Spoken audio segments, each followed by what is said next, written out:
The views and opinions of this broadcast do not reflect the views and opinions of Armed Media, New Productions, and its affiliates. Enjoy the show.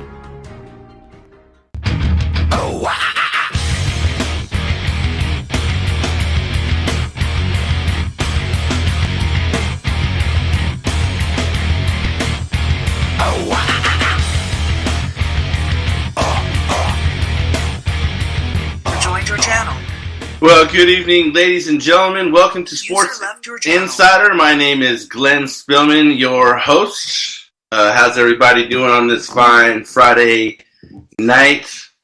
What's the weather like where everybody's at? I mean, it's warming up pretty freaking quick. It's 84 degrees here in sunny Southern California, and always perfect surf weather. Doesn't matter if it's 64, 74, 84, always time for surfing. Hey man, I was listening. I'm still laughing a little bit. I was listening to the show right before mine. It's Pot Talk with Jim and Paul. I'm telling you guys, if you guys want a good laugh, it's a good show. I'm not saying that it's a funny show. They just make me laugh, just the way they cut up with each other. But if you want to listen to a really good show, listen to Pot Talk with Jim and Paul, 5 p.m. Pacific Time, 8 p.m. Eastern. As always, there's a show for everybody, and I like to promote a lot of people's shows. I can't go through all of them because there's so many of them, but Thursday night, if you want Night Talk with Joe Rocks. Tuesday night, you got Rock Talk with Amy Chafalo. Mondays, you got Ask for Candy with Candace Harper. You got Rob Rosenthal, All You Could Eat. There is something for everybody. Go to armedradioglobal.com. Go up to the toolbar. You can either hit shows or artists, and you can see for yourself the plethora of shows that is on this awesome radio station from coast to coast and around the world. My books, as always, I like to promote. You can go to Amazon.com, type in my name, Glenn Spillman, and you could check out the books that I've got out there. One of them just got up there last week. It's part of the 5-book anthology novel that I wrote. It's a paranormal thriller, paranormal thriller / horror book. So all of you people that are in the dark side, I believe, would like that book. You guys want to call into the show, you can dial 916-420-0697. And if you want to listen to the show, you can go to tunein.com and search Armed Radio. Look for that little yellow icon with the headphones, and you can listen to all the shows that way, whether you're at home, in your car, in a plane, trains, automobiles, whatever. And if you, for some reason, miss a show, you can go to Spreaker.com, type in the show that you want to listen to.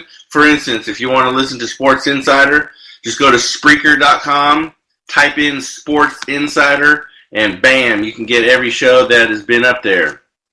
Also, the show after this one is called Betrayal.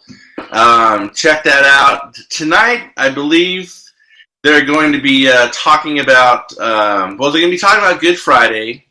They're going to be talking about, I'm not going to give too much away, but they're going to be talking about the crucifixion, not the crucifix, the crucifixion. Not only the crucifixion, what you think that you know about the crucifixion, but the history of the crucifixion.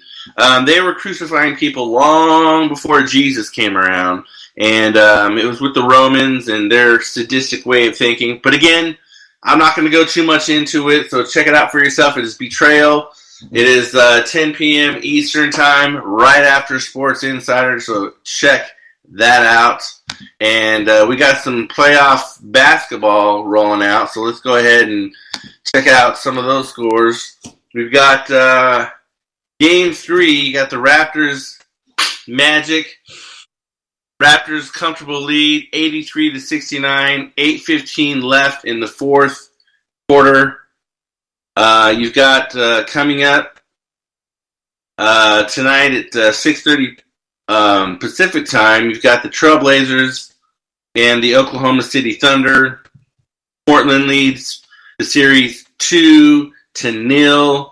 And going on right now, you've got the Boston Celtics pounding the Pacers 40-28.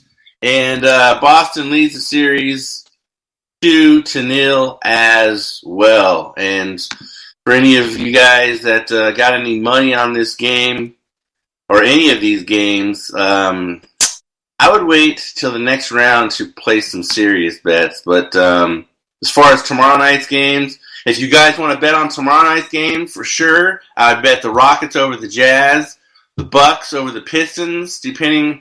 They got Milwaukee at 8.5, so I would go ahead and take the points on that. You got the Nuggets and Spurs. That's an iffy game. That's kind of a flip of a coin, but you got Spurs at home. Spurs are always hard to beat at home, and the Spurs are favored by 3.5, so I go ahead and take the Spurs. And you've got the 76ers at Brooklyn Nets. Philly's favored by 1.5. That's kind of a... Now, even though Philly leads the series 2-1, they're at home in Brooklyn. So I would go ahead and take Brooklyn plus the points. And before I go any further, I want to let you guys know how you can follow us on social media. Go and with the other 102,012 people that like the page, go to Facebook. Go to Armed Radio. Look for that pretty young lady with the headphones on. You got Armed Radio Music Talk Media. But it's all you need to do is search Armed Radio. Go ahead and like that page. If you want to follow me on Facebook, just go to Glenn Spillman. Send me a friend request. Or you can message me throughout the show. And you could send me text messages through there. You can send it through Twitter at Sports Insider Online. But mainly, 90% of the people that interact in the show usually go to Facebook and just send me a direct message. And I get it. When you hear that ding, that's someone asking a question. So let's go ahead and go to NFL news. In the beginning of the week, I was talking about how Russell Wilson wasn't swaying towards re-signing with the Seattle Seahawks. But since then, the Seattle Seahawks and Russell Wilson have reached an agreement on 4-year, $140 million extension. That includes a $65 million signing bonus, pretty good change. And this makes Russell Wilson the highest paid player in the NFL. That's higher than Tom Brady, my friends. Who do you think deserves it more, Tom Brady or Russell Wilson? Me personally, I would say Tom Brady, because Tom Brady, even though that he's 40 years old, is playing much better than Russell Wilson. Russell Wilson didn't just win the Super Bowl, Tom Brady did. So I would think that Tom Brady should get some change as well. But with the 4 years added to his contract, Wilson, who's 10 years younger than Brady, he's 30 years old, is contractually tied to the Seahawks through the 2023 season, in addition to topping Packers quarterback Aaron Rodgers for the richest ever new money annual average $35 million per season. Wow. So the deal includes a no-trade clause. And sources close to Wilson, without specifying terms, said that he had reached a deal in a video he posted to Twitter about 45 minutes after passing the midnight deadline. And here's what he said, and I quote, "Hey, Seattle, we got the deal. Go Hawks, but I'll see y'all in the morning." He was in bed with his wife, and he did that little video. And, well, what do we got here?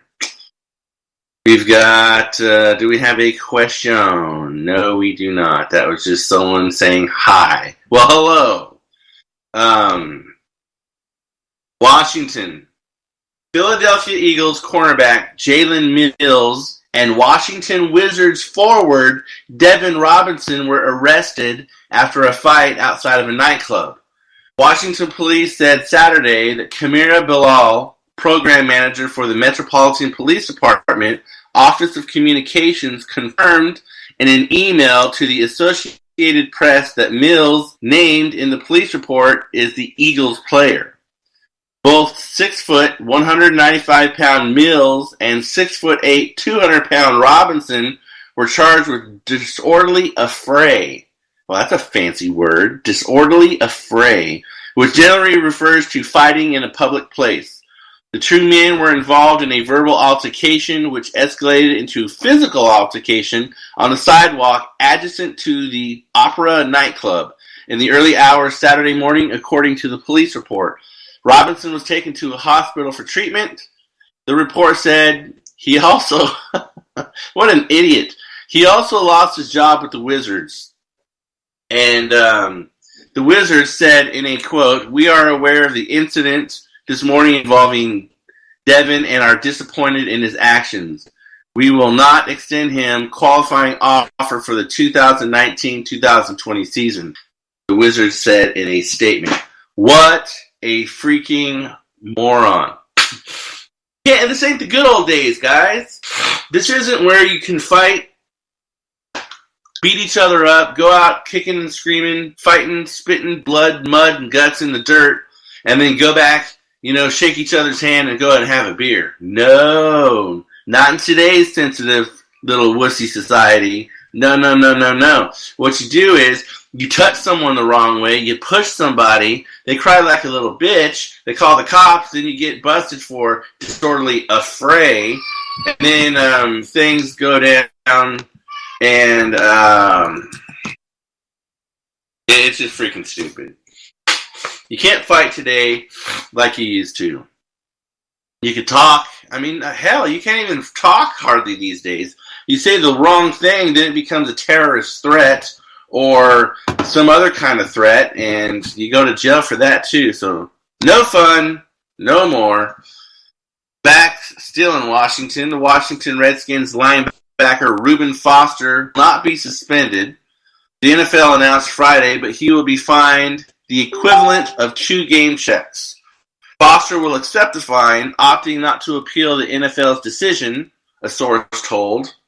Foster was arrested last year, November 24th, and charged with a misdemeanor domestic violence. Florida prosecutors dropped the charges in January, but the NFL continued to investigate the situation to see whether Foster warranted a suspension under the personal conduct policy. He had been suspended the first 2 games of last season for a misdemeanor marijuana charge, whatever, and a misdemeanor gun charge. The San Francisco 49ers released him the day after he was arrested in November. The Redskins claimed him off of waivers 2 days later, a move that caused controversy. Foster was placed on the commissioner's exempt list and missed the final 5 games. Now, misdemeanor marijuana charge. I mean, come on, guys, girls, and jeez. Marijuana, really? A plant that grows naturally in the ground that you do not have to chemically alter. You cannot call a plant a drug. You can't. If you could dry up a rose petal, crush it up, and smoke it and get high, is that all of a sudden a drug? The rose petal. Excuse me. A drug? That is absolutely freaking stupid. Alright, you heard that ding. We've got Lee from North Dakota. Says hi, and what are your baseball picks? Well, hello, Lee from North Dakota. Well, baseball picks, huh? Well, I assume that you're talking about tomorrow's games. If not, I can't go over the games that are already in process. But if you want me to go over tomorrow's games, My picks, I would go. You've got the Royals at the Yankees. I would go New York. Got the White Sox at Tigers. I would go Tigers at home. You've got New York Mets at St. Louis Cardinals. They're both knotted up at 10-8. I'll take the Cardinals. The reason why I'm taking the Cardinals is because the New York Mets has not decided yet on who the pitcher is going to be, and you've got Miles McCullough 1-1 pitching for the Cardinals. So I'm taking all the home teams so far. Diamondbacks at Chicago. I will take the home team again because Chicago's hard to beat at home. San Francisco Giants at Pittsburgh Pirates. Again, I'll take the home team. You got Pittsburgh 10-6, Giants 8-12. Got both pitchers have a pretty high ERA. You've got the Giants, Derek Holland at 4.09, and Jameson Talon for the Pittsburgh Pirates at 3.43. Blue Jays at Athletics. I'm going to go with the home team again. Keep it on a roll. Athletics. Braves Indians. You guessed it. Home team. Indians. Boston Red Sox. Tampa Bay Rays. Boston has been in a slump lately. They're 3-10 away, 6-13 overall. Take the Rays on that one. Washington Nationals at the Marlins. I'm going to take the away team on this one and go with the Washington Nationals. I think they're going to slaughter them. Twins at Orioles. I'll take the away team on this one. I'll go Twins. Dodgers at Brewers. That's going to be a tough game. But you've got Hyun-Jin Ryu pitching for the Dodgers. Dodgers are 13-8. 4-4 away, so they're kind of busting 50-50 there. I'll take the away team and go Dodgers. Astros at Rangers, the interstate rivalry. I'll take the away team on that one and go for the Astros. Phillies Rockies. Again, the away team. I'll take the Phillies over the Rockies at home. Reds Padres. I'll take the home team on this one. Padres are doing good this year. 11-9, 4-6 at home. You got Eric Lauer, 2-2, not doing too well. He's got a 4.91 ERA. You got Luis Castillo pitching for the Reds, 1-1, but he's got a 1.46 ERA, so he's got a much better ERA. I can't eat it. Well, someone just brought me. Can you believe this? I mean, these people are so freaking cool here. They just brought me a banana split. I mean, and this thing is absolutely freaking huge. I can't be rude. I gotta eat it. Man, you know what? I'm gonna take a bite right now. On air, I'm taking a bite of strawberry first. Man, that is delicious. And this is homemade ice cream too. This isn't this store-bought crap. This is homemade ice cream. Man, that is delicious. Thank you very much. Appreciate that. So let's go with the last game here. We've got the Seattle Mariners against the Los Angeles Angels of Anaheim. The Mariners are on a tirade this year. They're 14-8, 9-1 away. They got the best record on the home away. So I'm going with the Seattle Mariners on that one. So, Lee from North Dakota, my brother, I hope that answers your question. I answered your question, Lee. Why don't you answer one for me? Give me your top two picks for tomorrow's game. Let's see if we're on the same page here. Oh, and also, what's the weather like in North Dakota, brother? All right, back to the freaking marijuana thing. Now, here in California, weed's legal. You can go to Venice Beach, walk up and down. You can go on and get it's recreational. So you could walk up to a dispensary and buy, whatever you want. And I think you can buy up to an ounce. But if you want your medical card, you can go get your medical card on one door, walk down the street around the corner, and boom, there's a dispensary there. Most states have legalized weed, but I just think it's stupid that weed is illegal. I think it was stupid back in the day. I think it's stupid now. And I think they should make it 100% legal on a federal level. It is a freaking plant, not a drug. That's what I'll say about that. NFL and NFL Players Association have added 11 helmets to their joint list. Speaking of marijuana, joint list. That's funny. To their joint list of approval equipment for 2019, while eliminating a grace period for other models that have fallen short in laboratory testing. Engineers and executives representing both groups said Friday, by the end of last season, 32 players, including Patriots quarterback Tom Brady, were wearing helmets that are now banned. Jeff Miller, the NFL's executive vice president for health and safety initiatives, said it's eminently doable to convert them to approved equipment. Each team equipment manager has been instructed to remove all banned helmets, which are listed on a poster distributed to teams Friday. If a team is found to have known about a player wearing a banned helmet or to have facilitated the use of one, it will be subject to league discipline. 6 were banned immediately, and 4 others, including the one often used by Brady, were allowed to be worn one more year. There were no additions to the list banned of helmets for 2019. Of the 11 models tested this spring, 9 were new to the market. 1 was tweaked significantly, and the other had been overlooked in 2018. Well,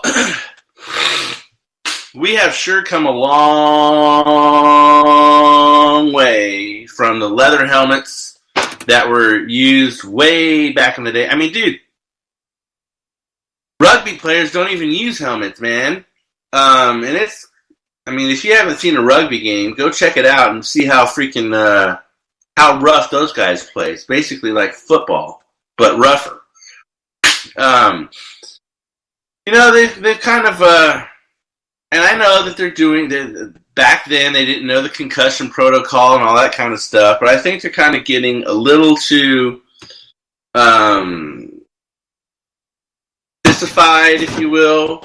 I mean, pretty soon they're going to have, you know, I mean, there's already rules in place where you can barely even touch a QB unless he's out of the pocket. But, I mean, but I totally understand the concussion protocol. Totally get it. Pittsburgh, the Oakland Raiders wide receiver Antonio Brown has reached a settlement on a highly publicized lawsuit in South Florida. Brown faced 2 lawsuits from an April incident during which Brown allegedly yelled at a security and threw items from inside an apartment and off a balcony, according to documents. Both lawsuits were damages in excess of $15,000, exclusive of attorney fees and interests. Brown has settled the suit from the guardian of a 2-year-old boy alleging intentional infliction of emotional distress and assault. Wow, they were reaching for that one. Infliction of emotional distress and assault. I get the assault thing. Come on now. After items flung from the 14th floor of the mansions at Aquilina nearly hit the child. Luckily, he didn't hit the freaking child. Thank God for that. To Miami-Dade County court filings, the child was with his grandfather near the pool area of the complex when large items, including 2 vases, an ottoman, and other pieces of furniture fell close to them. According to the filings, which say that the child has experienced anxiety and trouble sleeping since. The owner of the multi-million-dollar condo Brown lease also filed against Brown for damages and breaching the apartment agreement. Well, brother, Antonio Brown, my brother, you are a psychopath, my friend. You are not freaking Motley Crue and a freaking rock star. You're a freaking football player. There's no need for you to throw furniture from 14th. You could have killed somebody. I mean, he's lucky that he didn't kill anybody. I mean, but the guy's a freaking moron. I mean, pull your head out of your ass and, be sensible. Costa Mesa, California, my neck of the woods. In anticipation of the NFL's release of the regular season schedule on Wednesday, the Los Angeles Chargers announced the switch to the team's iconic powder blue jerseys as its primary home uniform for the 2019 season. Variations of the powder blue uniforms date back to the team's inaugural 1960 season in Los Angeles. The Chargers incorporated the uniform into the color scheme until 1974. The Bolts brought back the powder blue as an alternate jersey in 1994 during the league's 75th anniversary season. Well, I wish that they would have went with a totally different color scheme, because the powder blue, I mean, I understand you guys got, history and all that kind of stuff, but, powder blue is boring. I like the dark blue ones better, but I don't care. I don't like the Chargers to begin with. Never did, really. But the color scheme, powder blue, that's kind of that's not intimidating. It's sissified. Chris from North Carolina, you heard that ding, folks. That's another question. Says, what are your thoughts on draft picks for the NFL? Well, you have the Arizona Cardinals, which still maintain that they don't know who they're going to pick. I think Kyler Murray is going to go first overall. Now, where he's going to go, I don't know, because there's so much shucking and jiving that just because the Cardinals have the first overall pick right now doesn't mean that they're going to have the first overall pick once the football draft happens in a couple of weeks. There's a lot of talks, a lot of phone calls, a lot of shucking and jiving that's going on, and you never know who's going to move up to the number one spot. I mean, the Raiders can pull some strings. I mean, they've got a quarterback with Carr, but he's injury prone and he's kind of old right now. But I'm going Kyler Murray first overall. Thanks for the question, brother. All right. The NFL is on board with the Cleveland Browns, which they should be, because they did very well last year from previous years. The league granted the Browns 4, not 1, not 2, not 3, but 4 primetime games in 2019, including 3 in the first 5 weeks of the season. No team has appeared in fewer primetime games over the past 10 seasons than the Browns. During that, the franchise accumulated the worst record in the NFL with 41 wins, 118 losses, and 1 tie. But the Browns, who won 5 of their final 7 games last year, and after inserting Baker Mayfield, oh you brother, Boomer Sooner, into the starting lineup, and their offseason trades for wide receiver Odell Beckham Jr. and pass rusher Oliver Vernon have further elevated excitement about the team. The Browns will open their primetime schedule in Week 2 at the New York Jets. Week 3, they will play the Los Angeles Rams on Sunday Night Football. Week 5, they will play on Monday nights at the San Francisco 49ers. And finally, they will host the Pittsburgh Steelers on Thursday night, Week 11. Well, I will be at that Week 5 game at the San Francisco 49ers at Levi Stadium. course, I'm going to be going for the Browns. I'm definitely not a 49er fan. Definitely go for the Browns. The Browns, they're elevated, man. I mean, Baker Mayfield, you can't go wrong with that dude. I mean, he did good in college, and he's doing good in the pros. I mean, he's got a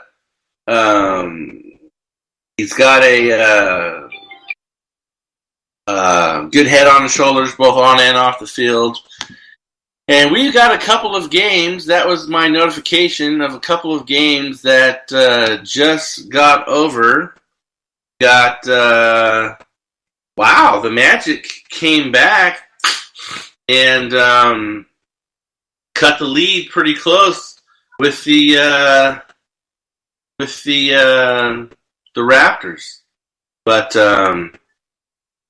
anyways, let's move on to Foxborough, Massachusetts. The New England Patriots' most recent Vince Lombardi trophy. Get this, folks. For Super Bowl 53 has a baseball-sized dent in it, and that is courtesy of retired tight end Rob Gronkowski. The team's website posted a video of the often playful Gronkowski using the trophy as a bat before an on-field appearance at the Boston Red Sox home opener.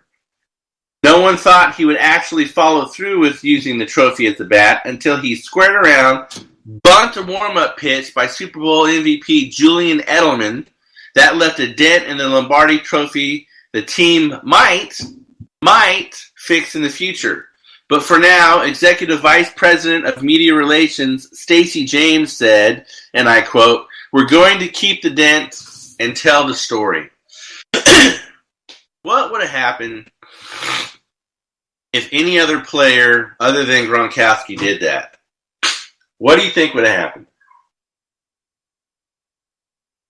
I think they would have been off the team. But Gronk is a playful dude. He's a cool cat, good head on his shoulders, and he's a good player. But, man, a dent, a baseball-sized dent, and I've seen it. And it's a pretty good-sized dent. It's right on the front of the tip of the football there. It's pretty interesting. All right, let's move on to baseball, shall we? Arizona Diamondbacks closer Greg Holland threw a couple of tight inside pitches to the San Diego Padres' Francisco Mejia, ninth inning, raising questions about whether it was a retaliation for the Padres pitchers hitting two Diamondbacks with pitches last Saturday in Phoenix. Arizona manager Torey Lovullo said that all that mattered was that Holland got 3 outs to end the 8-4 victory. Padres manager, on the other hand, Andy Green, had some choice words for the umpiring crew. And I quote, "Umpires being literally clueless on the field right now. That's inexcusable at that point in time," Green said. "The first one, okay, maybe it slips. Second one, we know what's going on there. It's not lost on us at all. If it is lost on them, the umpires, they are not paying attention to the baseball game," end quote. Now, usually, when a player gets hit, there's a plethora of reasons as to why they're getting hit. It could be retaliation, and then when one team hits a player, then the other team hits a player of theirs, this, that, and the other thing. I have seen players get hit from a previous beef that happened the year before because it happened at the end of the season. Usually the umpires will come out and warn both sides, but obviously in this case that didn't happen. Detroit left-hander Matt Moore will undergo surgery this week to repair a torn meniscus in his right knee. The Tigers said Sunday they won't have a definite timetable for Moore's return until after Wednesday's scheduled procedure in Dallas. Although Moore said he's hoping for a recovery time of 4 to 6 weeks.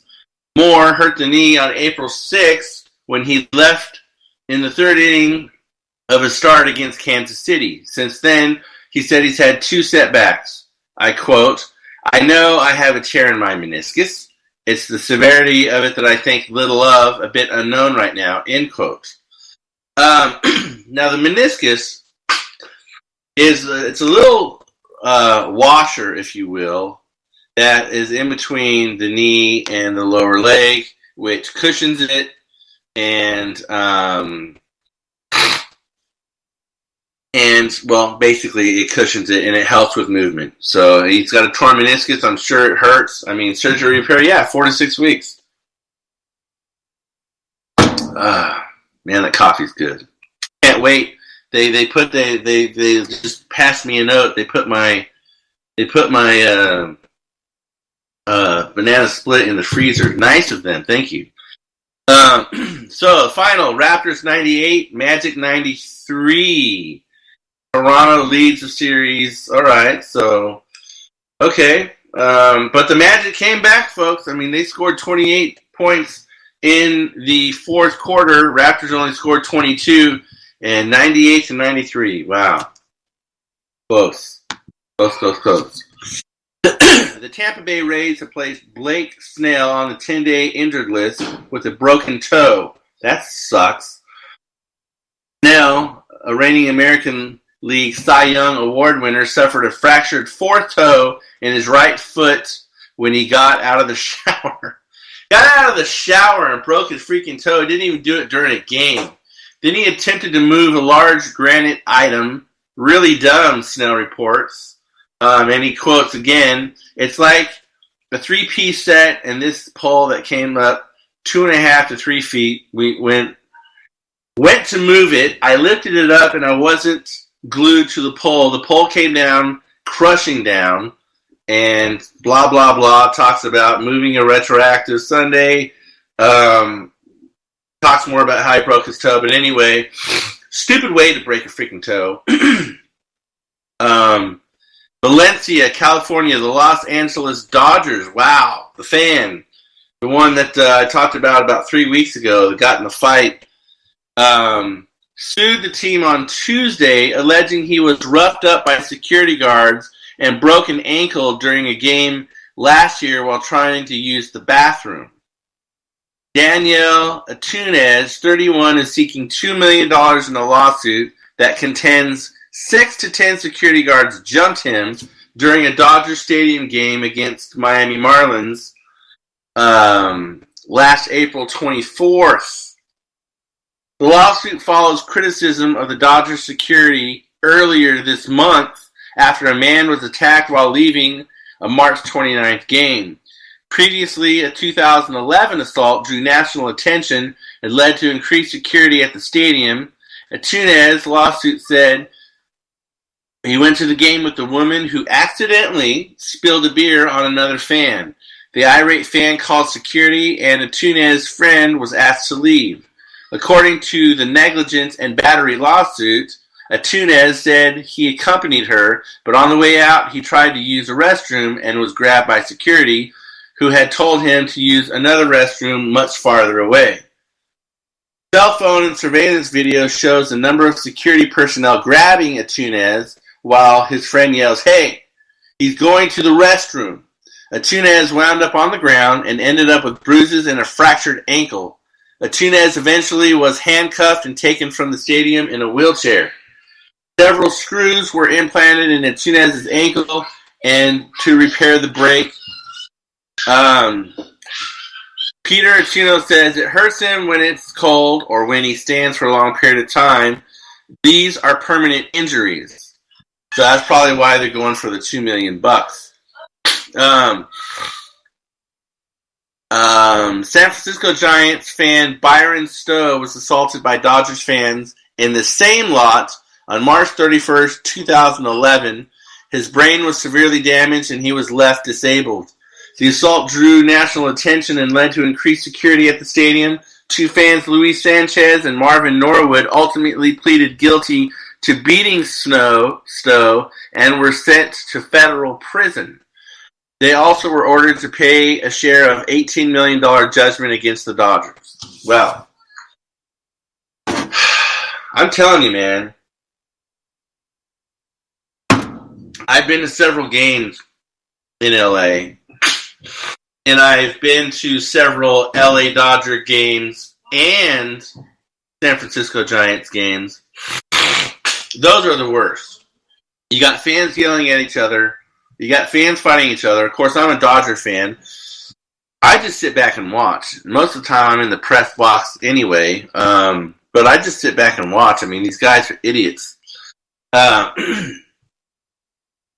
Keeping with Los Angeles, no team, not even the Bronx Bombers, no team in Major League history has homered in more consecutive home games than the Los Angeles Dodgers. They only got one against Sonny Gray and the Cincinnati Reds, and that's all they needed. The Dodgers tied the big league record by hitting a homer in their 32nd consecutive home game during a 3-2 victory on Wednesday. Pollock broke open a scoreless game when he connected off Gray 0-3, providing the Dodgers with all their runs in the fourth consecutive victory. Well, that's pretty cool. Not even the Bronx Bombers have done that. Back to the NBA scores. We've got Pacers. I mean, I don't know what's going on with the Celtics. They scored 41 points in the first quarter. Pacers scored 28. Now, the coin has flipped, and you've got the Pacers scoring 33 in the second quarter, and the Celtics only scored 18 points. Less than half of what they did in the first, and they're losing 59-61 at halftime. There's still 2 more quarters left to play, folks. Blazers Thunder just got underway, just tipped off. It's 0-0. You got about 10 seconds into the game. Los Angeles Lakers senior management has plans to travel east to meet with 76ers assistant Monty Williams between games 2 and 3 of the Sixers playoff series. General manager Rob Pelinka is spearheading the Lakers coaching search, in which Williams and former Cleveland Cavaliers coach Ty Lue are central candidates. Well, that'd be interesting if Ty Lue got the job, because him and LeBron would be reunited. The Lakers will interview Lue and Miami Heat assistant coach Juan Howard this week. Speaking of their old coach, though, which is Luke Walton. Luke Walton got fired from the Los Angeles Lakers, and not even 24 hours later, got hired by the Sacramento Kings. So the Sacramento Kings hire Luke Walton as their coach this past Monday, and Walton waiting long following changes that came just after the regular season. Sacramento fired coach Dave Yorger Thursday following the 39-43 finish that was the best record for the franchise in 13 years. So, you have a coach that gives you the best record for the first time in 13 years, and you get fired. How does that work? Do something great, something that the team hasn't done in 13 years, and they get fired. Well, they didn't even finish 500, so... So Walton, 39 years old, was 98 and 148 with the Los Angeles Lakers in his first full-time head coaching job. Missing the playoffs all 3 seasons, he was 37 and 45 this season. Walton also experienced an assistant for Golden State, helping the Warriors win a 2015 title and then leading the team to a 39-4 record, including 24 straight wins to open the 2015-16 season as the interim coach while Steve Kerr was sidelined following complications from a pair of back surgeries. So he did well at Golden State. So he had the cast at Golden State. He did not have the cast, with the Lakers. I mean, yes, he had LeBron James, but LeBron James, he can't do everything by himself. Brooklyn Nets guard Chris LeVert took exception to Philadelphia 76ers guard Joel Embiid and Ben Simmons laughing when Embiid apologized for elbowing Jarrett Allen in Game 2 of their playoff series. Quote, "We really didn't like that. We thought that was kind of disrespectful, especially after the elbow he threw. We expect that Embiid's elbow to Allen's face late in the first half of the Sixers' Game 2 win was ruled a flagrant foul. Embiid apologized for the elbow during his post-game news conference and said it wasn't intentional. As Embiid relayed the apology, he and Simmons started laughing. And he said, Embiid said this, and I quote, "I'm not usually humble. That's why I'm laughing." That's not even used in the correct context. But yeah, I was trying to be aggressive.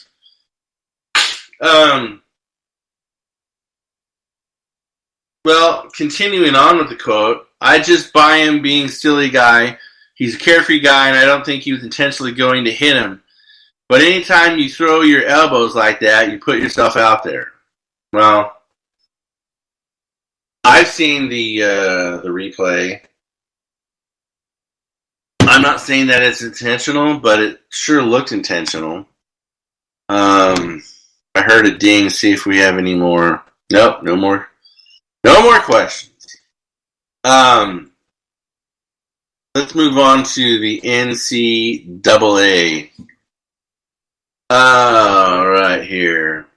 Cincinnati has hired Northern Kentucky's John Brannon as its next head coach. Brannon replaces Mike Cronin, who left the Bearcats last week for the vacancy at UCLA.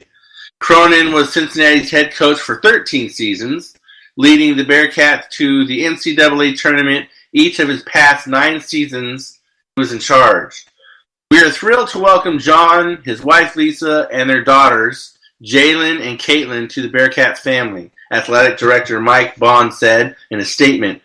He has proven record as a head coach, long-time ties to the local community, and coaches an existing style of basketball. We were impressed with his passion, drive, determination, and basketball acumen during the interview process, where he truly emerged as the best coach to lead the Cincinnati basketball program with a bright future. Well, congratulations, my friend. Warford Terriers. Now, how can you be, most teams have a mascot that you want to be a little impending and a little,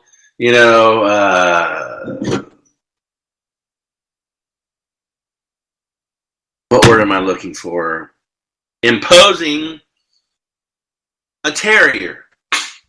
How is that an imposing mascot? A terrier. Wow, that's a cute little puppy. Anyway, they didn't look far before hiring associate head coach Jay McCauley to lead the program after a longtime coach Mike Young left for Virginia Tech Hokies earlier this month. The school announced McCauley's promotion Sunday, making him just the third head coach since 1985. That's pretty freaking good, actually. In a program that prides itself in building from within. That's how Young hired his former basketball boss during athletic director Richard Johnson got the job in 2002 and made 5 NCAA tournaments over the past 17 years. Raleigh, North Carolina. The women's head basketball coach, Sylvia Hatchell, had built a Hall of Fame career over more than 3 decades with the Tar Heels, including winning a national championship and becoming the Atlantic Coast Conference all-time winningest coach. The tenure ended with her resigning after a program review found concerns over her making racially insensitive comments and pressuring players to compete through medical issues. So, meaning the players were injured, so she's forcing the players to play through that. The school announced Hatchell's resignation late Thursday, along with findings from that external review conducted this month by Charlotte-based law firm Among the issues, a breakdown of connectivity between Hatchell and the players after 28 interviews of current players of program personnel. That was enough to end Hatchell's time at Chapel Hill, which began in 1986. The university commissioned a review of our women's basketball program, which found issues that led us to conclude that the program needed to be taken in a new direction. Athletic director Bubba Cunningham. Well, that's a freaking North Carolina name, Bubba. Bubba Cunningham said in a statement, "It is in the best interest of our university and student athletes for us to do so. Coach Hatchell agrees, and she offered her resignation today, and I accepted it." Well, here's what probably happened. They gave her a choice. They said, "Hey, you've been here for a couple of decades. You've done well. Won a national championship, so that gives you a little leeway. You can either fight this and we'll fire you and it'll just look bad on you, or you could just give us your resignation and go out on your own terms." That's probably what happened. That's what I think happened anyway. MMA action. Rich Franklin, the latest inductee to be added to the UFC Hall of Fame class of 2019. During the UFC 236 broadcast, UFC announced that Franklin, the former UFC middleweight champion, will join Michael Bisping for the induction ceremony in Las Vegas July 5th during International Fight Week. Franklin, whose career stretched from 2003 through 2012, fought 20 times and battled some of the biggest names in UFC history, including Ken Shamrock, Anderson Silva, Chuck Liddell, Dan Henderson, Wanderlei Silva, and Vitor Belfort. Franklin's breakout fight was the first-round TKO against fellow Hall of Famer Ken Shamrock at the Ultimate Fighter 1 finale. His middleweight championship reign began June 2005 when Franklin defeated Evan Tanner in his next fight. In later years of his career, despite his high-profile losses to Anderson Silva twice, Henderson and Belfort, Franklin gained a reputation for putting on entertaining fights against anyone in range of weight classes and venues. Franklin fought in 7 countries over the last 5 years of his career, in an era when the UFC was just starting its international expansion.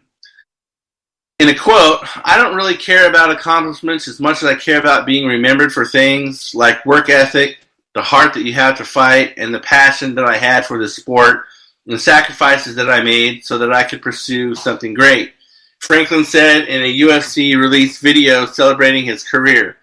Franklin retired with a career record of 20-7, 14-6 UFC, and a 2.4 strike differential, having landed 2.4 times as many strikes as his opponents over the course of his UFC career. He's tied for the 3rd best of all time. Well, congratulations, my friends, and may the force be with you. Speaking of UFC, I gotta talk about this idiot. BJ Penn. Freaking moron. Don't know where his head is. You know, it's obviously in an orifice that he shites out of. He threatens a farmer with a machete. And now there's I don't have the full story on that because it just happened. Ah, man, that coffee is great. It just happened, but I mean, dude, you're probably going to have assault with a deadly weapon. You're probably going to have 6 or 7 charges. Now, they'll probably land 1 or 2, but man, come on, dude. Bipolar much? I mean, jeez. Going after somebody with a machete. What a freaking moron. And speaking of morons,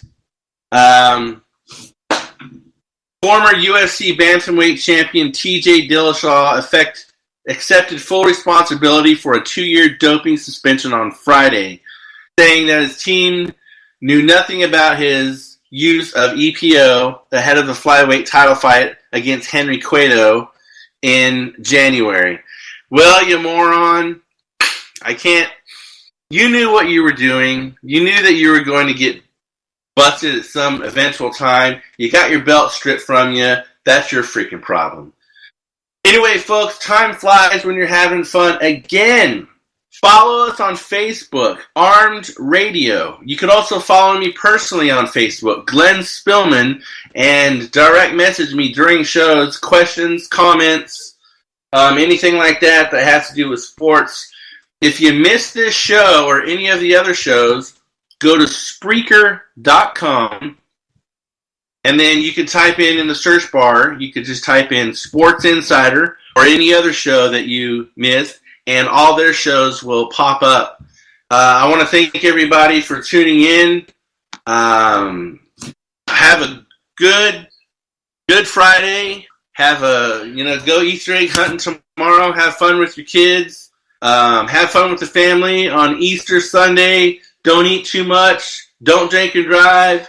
Make someone smile today. I'll see you next week. Peace out. I'm going surfing. Get up, come on, get down with the sickness. Get up, come on, get down with the sickness. Get up, come on, get down with the sickness. Open up your hate and then never wanna make. Get up, come on, get down with the sickness. You must not get up, come on, get down with the sickness.